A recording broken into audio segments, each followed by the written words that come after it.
mission statement. The City of Bellaire is dedicated to outstanding quality services and facilities to ensure an open, progressive, and secure community. That's what I signed up for. That's what I'm willing to pay for. That's what I intend to pay for. But I'm not interested in paying for second-class services, second-class facilities. If we wanted second-class services and facilities, we could surrender our charter. We could let the county police it. We could let the county run the fire department. We could go ahead with a municipal utility district, which the city manager says more than pays its own way. We don't need you people here if you're not going to do an outstanding job. That's what I want. I don't want these half measures, reductions in services. I want y'all out there looking for what you can do better. Everybody in the city of Bellaire who is employed by the city of Bellaire is going to give something up under the budget, which is reflected by this proposed tax rate. That is not necessarily even-handed throughout, but seems to me a little heavy-handed. The least, those who earn the least will sacrifice the most. Those who earn the most will sacrifice the least. That seems to be the American way very often. In particular, the city manager's employment agreement 2 years ago authorized him to receive $5,400 for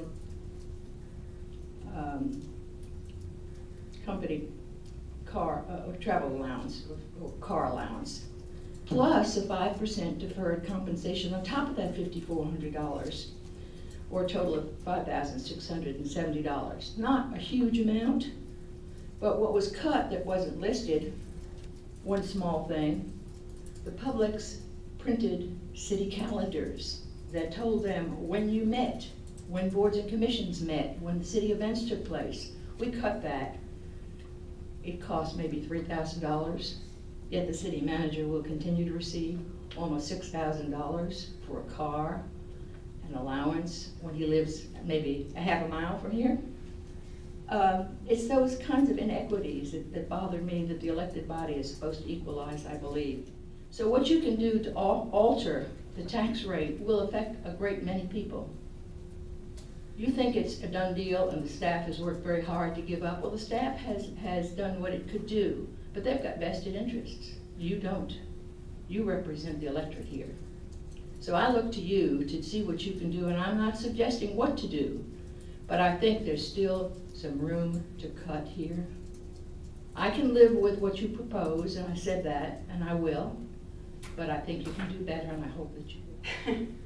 And I was at the debate for all of you to be elected, and each one of you knew the crisis that Bellaire was in, and each one of you were so proud on your background, law, CPAs, different things, that touted that you could keep our tax rate low.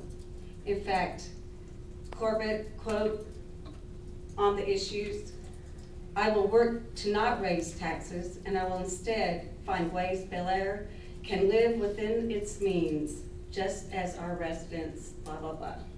Andrew, you will draw more resources into our tax base and ease the disproportionate burden on homeowners. Mandy, does she get paid for not being here? Yeah, okay, well, sorry. Cut because there's no compensation cut. Oh, Like next year. okay. Fiscal responsibility. Council needs to be prepared to manage the budget to avoid tax increases. And most recently, most of you support Sarah Davis, who wants to cap taxes at 3%. In fact, Cindy said that you share the same basic values of less government, less taxes.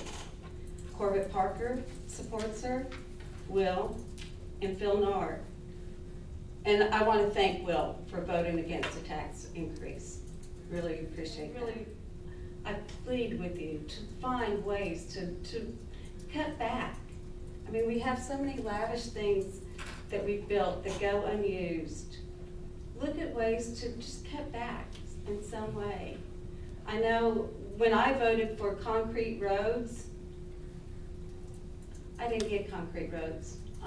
My little street on Bellaire is asphalt. The rest of Beach Street, sorry, on Beach Street, my little place is asphalt. Everywhere else on Beach is concrete. You cut me back, help me.